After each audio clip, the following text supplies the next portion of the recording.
Panthers with a big win over the Bucs for that playoff mat, 23-20 here at Bank of America Stadium, alongside Locked On Panthers host Julian Council. I'm Nick Carboni. Julian, in the media, we love nothing more sometimes than predictability. We could have wrote it in last week. The Panthers would recover from the loss in New Orleans and come up with a big win over the Bucs. It just seems that's who they are.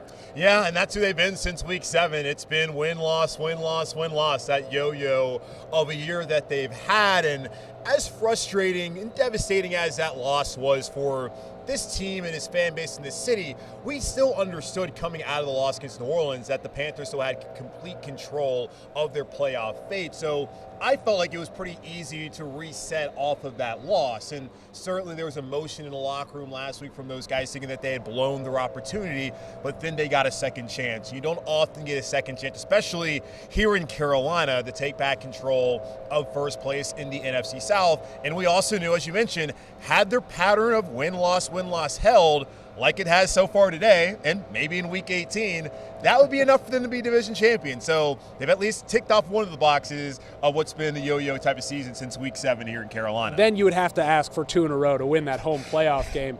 But we'll get to that point. You're a native Charlottean, Julian. You've seen the ups and downs. It seems to be on its way back up. The crowd here was great. The atmosphere was phenomenal. Yeah, it was. And it was good to see. Because honestly, I told people on my show on Friday, I get it.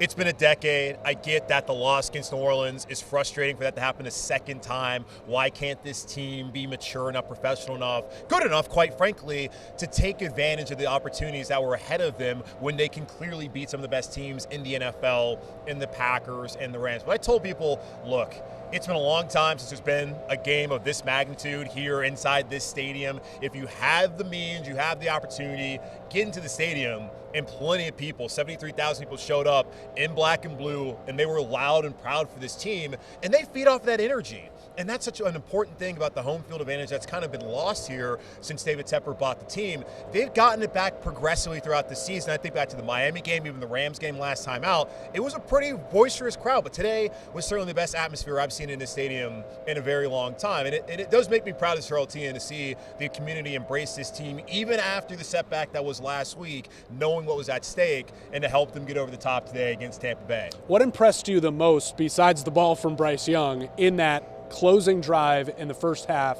to get it to McMillan with 7 seconds to go, take the lead back before the Bucs got the ball to start the third quarter? But all of that, the collective drive, what did you like about that? Honestly, the aggressiveness. We have seen time and time this season, Dave Canales really not seem to be that aggressive at the end of the half when he even had 3 timeouts like he had today. So I love the clock management. I love the play calling, the aggressiveness, and trying to take a shot in that situation where maybe early on in the year, they just hand it off or just throw it quick to the sideline, try to pick up some more yardage. So I love just the play calling, the aggressiveness, and of course just Bryce Young's poise as he was able to get out of the pocket on one of those plays and find Jalen Coker. That was his first target and first reception of the day.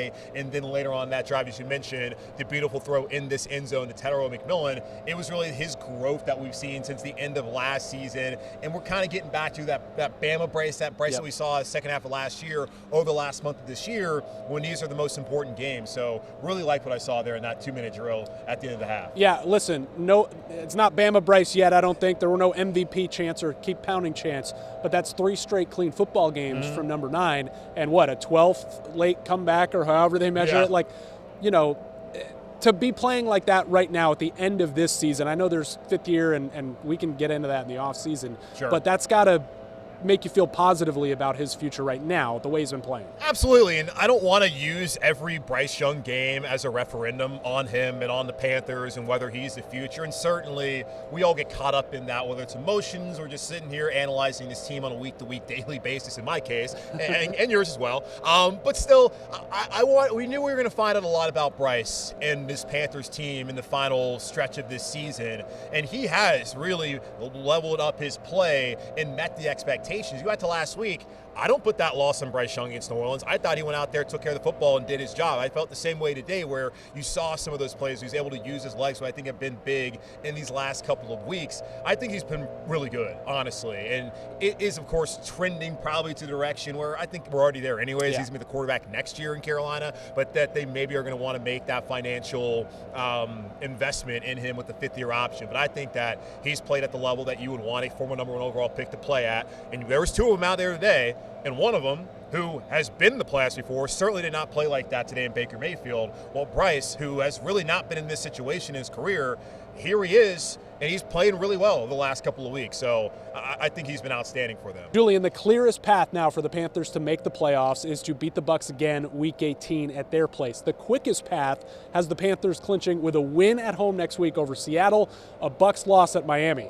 Let's break down both of those possibilities, which starts with Carolina doing something it hasn't done since October and win consecutive weeks. Right, and that's the difficulty. And here's the thing. We've seen them be able to bounce back off of a terrible loss like against New Orleans or blowout losses against Buffalo and against New England earlier this season. The one thing we have not been able to see this team do is handle success. And here they are yet again with that opportunity.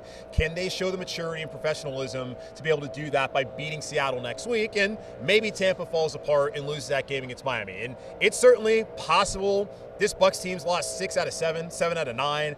They're trending in the complete opposite direction of Carolina, even with Carolina's yo-yo nature of this season. I still find it hard to believe that they're going to go to Hard Rock Stadium in Miami next week and lose to a Quinn Ewers-led Dolphins team that's basically punted on their season when they benched Tua Tagovailoa, and they lost by 24 points against Cincinnati today. So I don't really look at beating Seattle and Tampa losing as most likely scenario, because I also really don't think Carolina's going to beat Seattle, who's the number 1 seed in the NFC right now. But it is Sam Darnold in a big game, which he just won the one on Thursday. So, hey, maybe that narrative's going to go away.